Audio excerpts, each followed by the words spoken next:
Merci. La parole est à Madame Isabelle Le Callennec. Ma question s'adresse au Premier ministre. J'y associe mes collègues bretons, Marc Le Fur, Gilles Lurton, Philippe Leray et Thierry Benoît. Crise du porc, crise de la viande bovine et désormais crise du lait.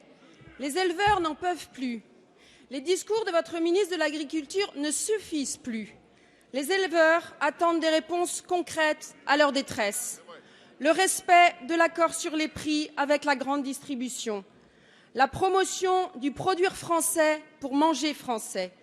Une stratégie de modernisation des exploitations agricoles. La baisse du coût du travail. La fin de l'avalanche réglementaire, de la surtransposition européenne et des distorsions de concurrence. Toutes ces propositions sont sur la table depuis des mois, mais rien ou si peu se passe.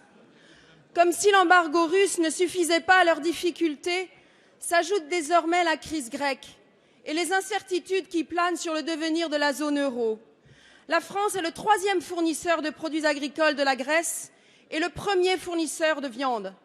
650 millions d'euros sont en jeu, à hauteur de 10% pour les produits agricoles et 90% de produits transformés à valeur ajoutée.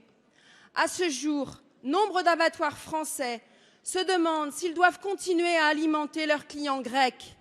La crainte est grande de ne pas être payés en retour, avec les conséquences directes, là encore, sur les éleveurs qui livrent les abattoirs.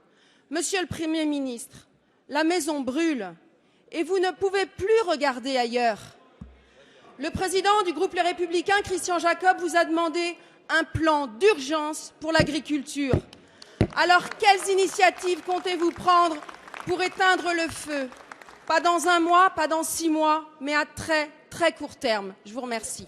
La parole est à Monsieur Stéphane Le Foll, ministre de l'Agriculture, de l'Agroalimentaire et de la Forêt. Monsieur le Président, Madame la députée, vous avez évoqué un certain nombre de choses, et en particulier la question laitière. Je voudrais vous rappeler que sur cette question, si aujourd'hui il y a eu une augmentation de la production à l'échelle européenne, se tournant vers l'exportation, vers l'Asie en particulier, c'est lié à une décision qui a été prise en 2008 de suppression des quotas laitiers à l'échelle européenne. Donc chacun doit assumer sa responsabilité. Il est très facile aujourd'hui dans l'opposition de donner des leçons. Je pourrais vous en donner sur d'autres sujets.